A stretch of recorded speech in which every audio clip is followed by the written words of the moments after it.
చిట్చాట్లో కీలక విషయాలు ప్రస్తావించారు తెలంగాణ సీఎం రేవంత్ రెడ్డి. అధికారుల నియామకంలో పైరవీలు లేవని చెప్పారు. పోలీస్ కమిషనర్ పోస్టింగ్ కోసం ఎవరూ తనను అడగలేదు అన్నారు. అధికారుల హంటింగ్ కూడా ఉండదన్న రేవంత్ రెడ్డి అధికారుల బదిలీలు ఉంటాయి కానీ వెంటపడమని చెప్పారు. అసెంబ్లీ కౌన్సిల్ భవనాలు కలిసి ఉండాలన్న ఆలోచన చేస్తున్నామని చెప్పారు. కొత్తగా ఎలాంటి భవనాలు నిర్మించబోమన్న సీఎం రేవంత్ రెడ్డి శాసనసభ భవనాలను పూర్తిగా వాడుకుంటామని చెప్పారు. ఇక ఎంసీఆర్ హెచ్ఆర్డీలోని ఖాళీ స్థలాన్ని అవసరాల కోసం వినియోగించుకుంటామన్నారు. అలాగే ప్రజాభవన్లోని ఆఫీస్ కార్యాలయాన్ని కూడా ఉపయోగించుకుంటామని చెప్పారు. కొత్త వాహనాలు కొనుగోలు చేసే ప్రసక్తే లేదని స్పష్టం చేశారు. బీఆర్ఎస్ ప్రభుత్వం 12-13 గంటలకు మించి విద్యుత్ ఇవ్వలేదని, దీంతో పాటు అన్ని అంశాలపై చర్చించి శ్వేతపత్రాలు విడుదల చేస్తామన్నారు.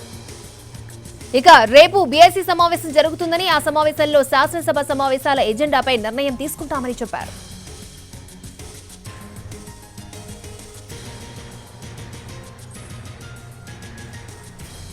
చిట్చాట్లో కీలక విషయాలు ప్రస్తావించారు తెలంగాణ సీఎం రేవంత్ రెడ్డి. అధికారుల నియామకంలో పైరవీలు లేవని చెప్పారు.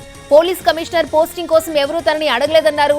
అధికారుల హంటింగ్ కూడా ఉండదన్న రేవంత్ రెడ్డి అధికారుల బదిలీలు ఉంటాయి కానీ వెంటపడమని చెప్పారు.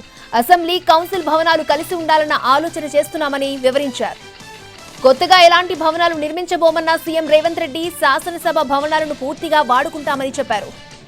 ఎంసీఆర్ హెచ్ఆర్డీలోని ఖాళీ స్థలాన్ని అవసరాల కోసం వినియోగించుకుంటామన్నారు. అలాగే ప్రజాభవన్లోని ఆఫీస్ కార్యాలయాన్ని కూడా ఉపయోగించుకుంటామని చెప్పారు. కొత్త వాహనాలు కొనుగోలు చేసే ప్రసక్తి లేదని స్పష్టం చేశారు. బీఆర్ఎస్ ప్రభుత్వం 12-13 గంటలకు మించి విద్యుత్ ఇవ్వలేదని, దీంతో పాటు అన్ని అంశాలపై చర్చించి శ్వేతపత్రాలు విడుదల చేస్తామన్నారు.